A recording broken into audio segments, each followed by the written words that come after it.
दिव्यवाणी तेरी अमृतवाणी प्रभु। दिव्यवाणी तेरी अमृतवाणी प्रभु।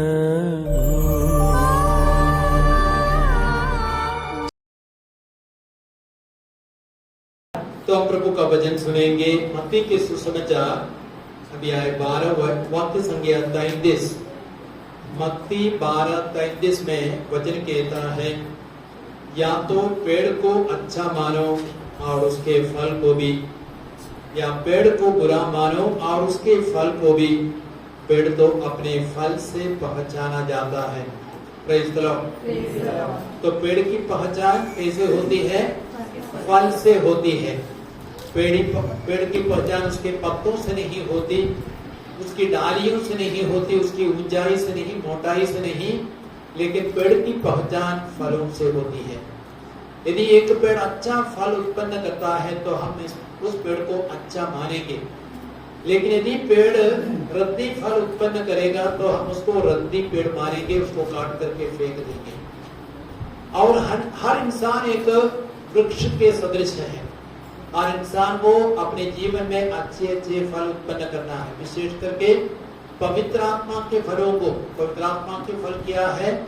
प्रेम, आनंद, शांति, सहनशीलता, मिलनसारी, दयालुता, ईमानदारी, सौम्यता, संयम, ये सब पवित्र आत्मा के फल हैं। इन सब अच्छे अच्छे फलों को उत्पन्न करना है, तब ही हम सच में अच्छे इंसान साबित होंगे, तब ही हम स्वर्ग राज्य के योग्य होंगे। मत्ती के सुसमाचार अध्याय 3:10 में संत यूहन्ना बपतिस्ता कहते हैं, पेड़ की जड़ में कुल्हाड़ा लग चुका है। जो पेड़ अच्छा फल उत्पन्न नहीं करता वो काटा जाएगा, वह आग में डाला जाएगा। वो कौन सी आग है? नरक की आग है। प्रभु यीशु कौन से पेड़ के बारे में बोल रहे हैं? कटहल के बारे में बोल रहे हैं? आम के बारे में बोल रहे हैं? नहीं, प्रभु यीशु आपके और मेरे बारे में बोल रहे हैं। तो पेड़ की जड़ में कुल्हाड़ा लग चुका है। यदि हम अच्छे अच्छे फलों को उत्पन्न नहीं करेंगे, हम काटे जाएंगे, नरक की आग में डाले जाएंगे, जहां से हम कभी नहीं बच पाएंगे। Hallelujah, hallelujah. मार्कुस के सुसमाचार 11 में हम देखते हैं, वाक्य संख्या 12 से 14 तक। वहां पे हम देखते हैं, यीशु अंजीर के पेड़ के पास गया फल खोजने के लिए, लेकिन एक भी फल नहीं मिला, सिर्फ पत्ते थे। और वचन ये भी कहता है, अंजीर का पेड़ का फल उत्पन्न करने का मौसम नहीं था। फिर भी यीशु फल खोजने के लिए गए, और तब यीशु ने क्या कहा? फिर कभी कोई तेरा फल नहीं खाया। तब उस पेड़ को शाप भी दे दिया, और थोड़ी देर बाद में क्या हो गया? पेड़ सूख गया। तो यीशु होश में था कि नहीं? फल उत्पन्न करने का मौसम नहीं था, फिर भी यीशु फल खोजने के लिए गया, और ऊपर से उस बेचारे पेड़ को शाप भी दिया। यीशु ने सही किया कि गलत किया? सही किया। अरे बाप रे, फल उत्पन्न करने का समय नहीं है, फिर भी फल खोजने के लिए गया, उसको शाप दिया। क्यों ऐसा किया? यीशु कभी कभी बदमाशी करते क्या? ऐसा क्यों किया? इसलिए कि वो अंजीर का पेड़ क्या है? मैं और आप। यीशु को अंजीर के पेड़ में उतनी दिलचस्पी नहीं है, लेकिन आप में, मुझ में बहुत दिलचस्पी है। और हमें कोई फल उत्पन्न करने को कोई मौसम है। मार्च महीने में, अप्रैल महीने में फल उत्पन्न करना है। हमें कब फल उत्पन्न करना है? हमेशा, हर पल, हर घड़ी। वर्ष के 365 दिन है, उन सारे दिनों में हमें अच्छे अच्छे फलों को उत्पन्न करना है। यीशु कभी भी हमसे फल खोजने के लिए आएंगे। यदि हम फल उत्पन्न नहीं करते हैं तो हम शापित किए जाएंगे, नरक के योग्य बन जाएंगे, हम सूख जाएंगे। Hallelujah, hallelujah. के सुसमाचार अध्याय 15 वाक्य संख्या 8 में, मेरे पिता की महिमा इसी में है कि तुम जाकर फल उत्पन्न करो और तुम्हारा फल बना रहे। तो हम बने रहने वाले फलों को उत्पन्न करने के लिए बुलाए गए हैं। और जब हम फलवंत जीवन जीते हैं तब हम किसको महिमा देते हैं? हम अपने स्वर्गीय पिता को महिमा देते हैं। लेकिन यदि हम बेकार का जीवन जीते हैं, हमारे जीवन से किसी को भी लाभ नहीं, फायदा नहीं, परिवार को भी नहीं, बच्चों को नहीं, माता पिता को नहीं, पड़ोसियों को नहीं, कलीसिया को, किसी को आपके जीवन से कोई लाभ, कोई फायदा नहीं है, तो आप किसको महिमा देते हैं? शैतान को महिमा देते हैं। तो हम सभी कोई फल उत्पन्न करने के लिए बुलाए गए हैं, चुने गए हैं। यीशु कहते 15:16 में, योहन का सुसमाचार 15:16 में, तुमने मुझे नहीं चुना, मैंने तुम्हें चुना और नियुक्त किया जिसे तुम जाकर फल उत्पन्न करो, तुम्हारे फल बने रहे। हालेलुया। बने रहने वाले फलों को उत्पन्न करने के लिए प्रभु ने हमें बुलाया है। वो तो पपीता नहीं है, आम नहीं है, कटहल नहीं है, बने रहने वाले ये सब सड़ जाएंगे, लेकिन प्रेम, भरोसा, विश्वास, ये तीनों बने रहते हैं। कुरिन्थियों का पहला पत्र अध्याय 13 वाक्य संख्या 13। तो ऐसे फलों को उत्पन्न करने के लिए प्रभु ने हमें चुना है, हमें बुलाया है। हालेलुया। तो हर इंसान एक पेड़ के सदृश है और साथ ही साथ हमारा परिवार भी एक वृक्ष के सदृश है। इसलिए आज हम परिवार वृक्ष की चंगाई पर मनन कर रहे हैं। तो हमारा परिवार एक वृक्ष के सदृश है। यदि हमारे बच्चे फल है या हम फल है, तो हमारे माता पिता और हमारे भाई बहन, हमारे दादा दादी, नाना नानी, परदादा परदादी, परनाना परनानी, ये सब कौन है? वे सब पेड़ की डालियां हैं, पेड़ के दड़ है, पेड़ की जड़ है। तो यदि हमारे बच्चे फल या हम फल है, तो हमारे माता पिता, दादा दादी, नाना नानी, परदादा परदादी, वे सब कौन है? वे सब डालियां हैं, वे सब दड़ है, वे सब जड़ है। यदि हम अच्छे हैं और हमारे बच्चे अच्छे हैं, तो अन्य लोग क्या बोलेंगे? इनका परिवार बहुत अच्छा है, इसलिए इतने अच्छे धार्मिक बच्चों को उत्पन्न किया है। लेकिन हमारे बच्चे बहुत ही गलत जीवन जीते हैं, गुंडागर्दी करते, बदमाशी करते, दारू पीते हैं और मनमाना जीवन जीते हैं। हमारे परिवार के बारे में लोग क्या कहेंगे? इनका परिवार सही नहीं है। Hallelujah, hallelujah. आप देखेंगे यीशु के जीवन को देखेंगे, यीशु का जीवन कितना अच्छा था, बहुत ही अच्छा था। और लोग उनकी माँ के बारे में क्या बोलते? उनकी माँ बहुत अच्छी है, पिता बहुत अच्छे हैं, यीशु अच्छे हैं तो माता पिता भी बहुत अच्छे हैं। यदि आप दानियल का ग्रंथ पढ़ेंगे अध्याय 13 वाक्य संख्या 3, वहां पे सूसन्ना के बारे में कहा गया है। सूसन्ना के बारे में दो मुख्य बातें वहां पे लिखी गई है। सूसन्ना सबसे पहले प्रभु भक्त थे और बहुत ही सुंदर थी। और सूसन्ना प्रभु भक्त थी और बहुत सुंदर भी थी। Praise the Lord. और अक्सर सुंदर लड़कियां क्या प्रभु भक्त होती है? अक्सर साधारणतः प्रभु भक्त होती है कि नहीं होती है? हाँ, सुंदर लड़कियां सुंदर लड़कों के पीछे, या सुंदर लड़के उनके पीछे पड़ जाते हैं। सुंदर लड़कियां भटक जाती है, मोह माया में, वासना में भटक जाती है। लेकिन सूसन्ना एक अपवाद थी। सूसन्ना बहुत सुंदर थी, साथ ही साथ वो प्रभु भक्त भी थी। कारण क्या था? क्योंकि उसके माता पिता ने मूसा संहिता के अनुसार उसका पालन पोषण किया था। माता पिता अच्छे थे, इसलिए सूसन्ना अच्छी थी। हमारे बच्चे तभी अच्छे होंगे जब हम माता पिता अच्छे होंगे। माता पिता का आचरण, व्यवहार, उनकी धार्मिकता सही है तो हमारे बच्चे भी अच्छे होंगे। Hallelujah, hallelujah, hallelujah. रोमियो के पत्र अध्याय 11 वाक्य संख्या 16 बहुत ही सुंदर वचन है। वहां पे वचन कहता है, यदि गूंदे हुए आटे का पहला पेड़ा पवित्र है तो सारा आटा पवित्र है। यदि जड़ पवित्र है तो डालियां भी पवित्र है, फल भी पवित्र है। हम कह सकते हैं, हम लोग रोटी बनाते हैं ना, यदि आटे की पहली रोटी अच्छी है तो हम कहेंगे पूरा आटा भी अच्छा है। लेकिन यदि पहली रोटी रद्दी है, कोई स्वाद नहीं है, तो हम बोलेंगे आटा भी सही नहीं है।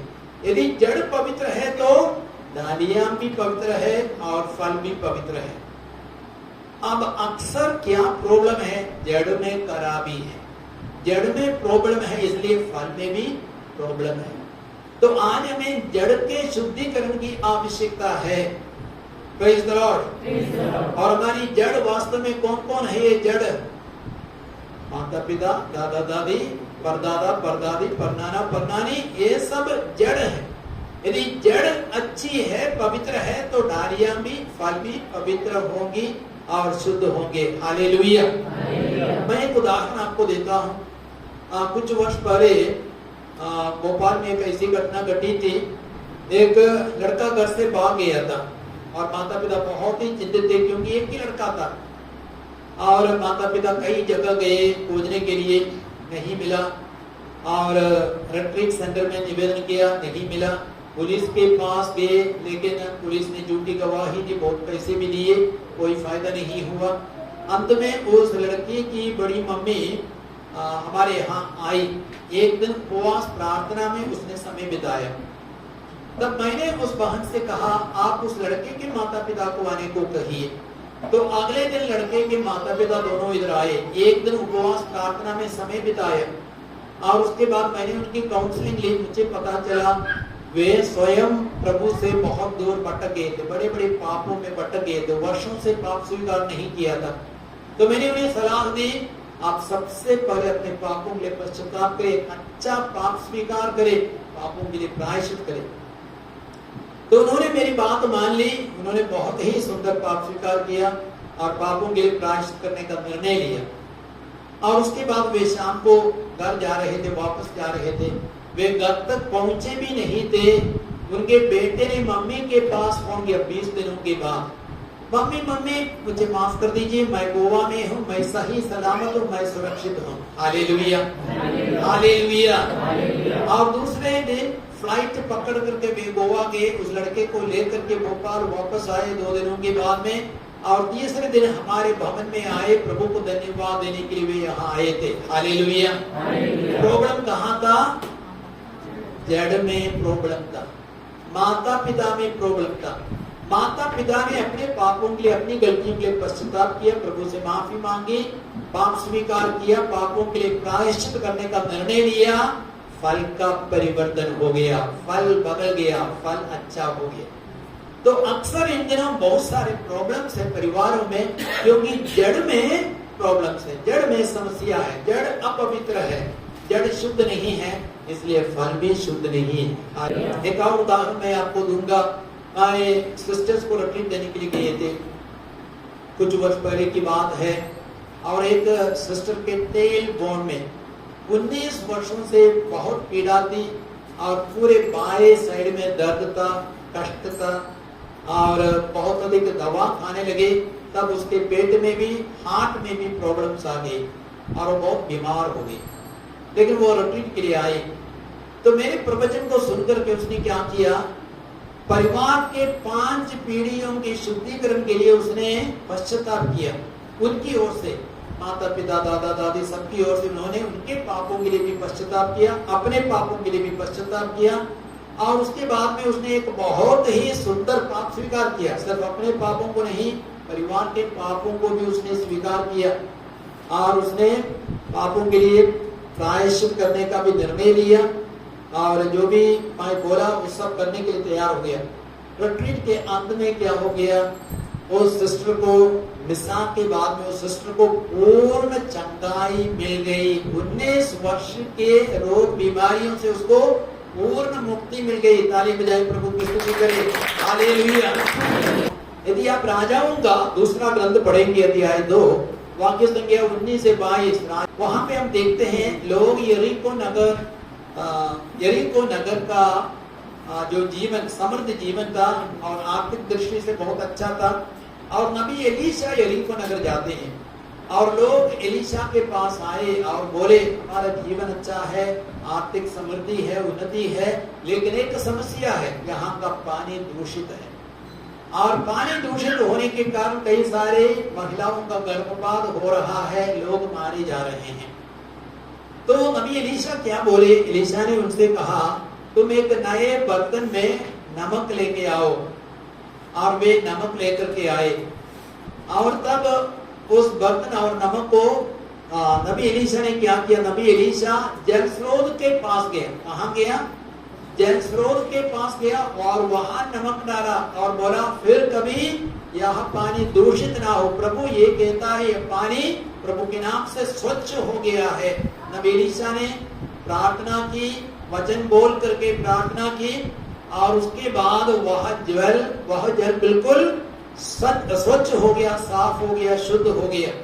फिर कभी उस पानी को पीने से किसी का गर्भपात नहीं हुआ, किसी की मृत्यु नहीं हुई। तो यदि पानी में प्रॉब्लम है तो कहाँ शुद्ध करना है? स्रोत को शुद्ध करना है। तो नबी एलीशा 100 मील दूरी पर नमक डालने के लिए नहीं गया, लेकिन कहाँ गया? स्रोत में गया। हमारे स्रोत को शुद्ध करना है, क्योंकि स्रोत से ही जल उत्पन्न होता है और हमारा स्रोत, हमारी जड़ क्या है? माता पिता और साथ ही साथ दादा दादी, नाना नानी, परदादा परदादी, परनाना परनानी। हमें भी अपने अपने स्रोत को, अपनी अपनी जड़ को शुद्ध करना है, तब फल और डालियां यूं ही शुद्ध हो जाएंगे।